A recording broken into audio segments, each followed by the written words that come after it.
Milka, if I can turn to you now, we've just heard from four fantastic speakers. How's EPHA going to respond to the issues that they've raised over the coming year? Thank you, Alice. I'm going to take a less inspirational approach. It would be very difficult to fill the shoes of the speakers before me. I will just take a kind of logistics tech approach to this presentation.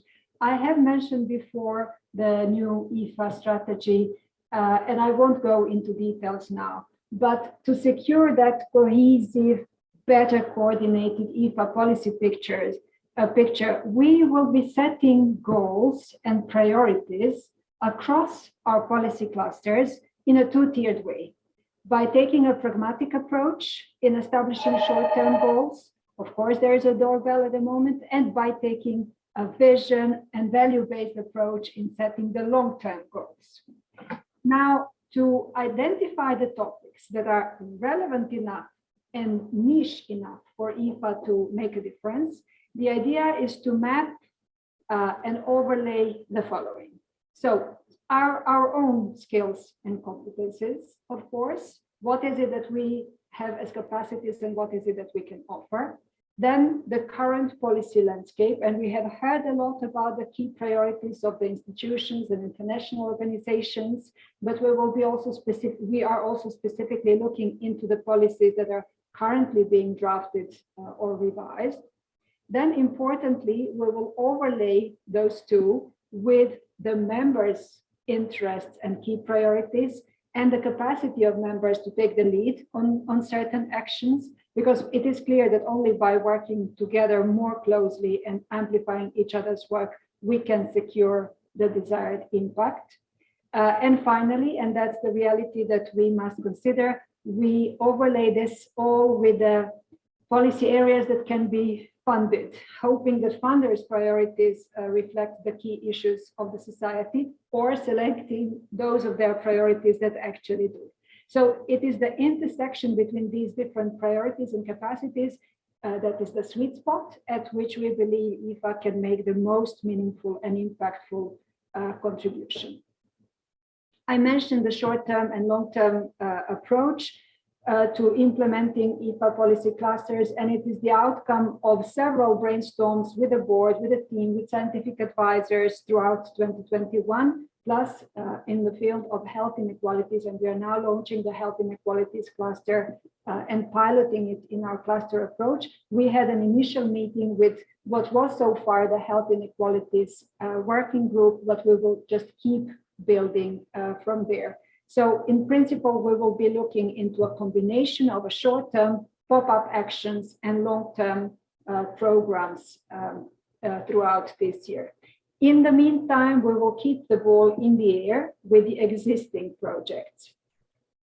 And mentioning the existing projects and current efforts, and back to the beauty of EPHA's new cluster approach, there is so much more in the field of health inequalities work than meets the eye in EPHA. Because in every single policy area that we work on, our focus is on the underprivileged population groups, regardless of the determinants of health that push them into these categories. So when talking about healthy environments, we are less concerned about those among us whose education or socioeconomic status allows them to choose and afford healthy balanced diets, for instance. It is those affected by unemployment or job insecurity or exclusion and discrimination or challenges of the early childhood development that are at highest risk of NCDs. And they are the ones that our work in this area focuses on. And then obviously the same holds for the healthcare delivery. And in the case of EPHA work, the access to affordable health services. And it is those with limited access to our healthcare systems that our work focuses most on. Also, it is the underprivileged among us that are most affected by the global public health threats, and that our work, say, on clean air and the AMR zooms in on specifically. And I guess, I mean, don't even get me started on the new and deepened health inequalities that are brought in by digitalization. So it is by no means not only ethnicity that is covered by our Roma Health Project or early childhood development that we work on with Eurochild, that is our health, that forms our health inequalities work. It is really every aspect of our work that zooms on health inequalities. So you can see health inequalities as one of the transversal clusters in our 7-cluster strategy. And needless to say, the same goes for economic and political determinants of health. So the other 2 transversal clusters in our new strategy.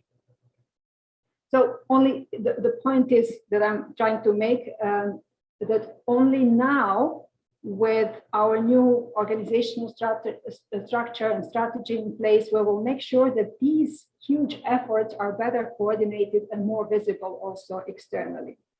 So let me just finish by saying that a number of thinking exercises is behind this cluster implementation approach, but this is just the starting point. So to make sure that all your voice have been heard, there is a survey coming your way to especially inquire about your priorities related to health inequalities so that we can integrate them into the EPHA health inequalities matrix. And if you want to get engaged in EPHA's health inequalities work, or if you don't, but you have suggestions to make or questions to ask, please do reach out to Raymond, who is in charge of health inequalities, or to any of us, because we are all in this together. So that was as short as I could make it. Back to you, Alice. Thank you very much, Milka.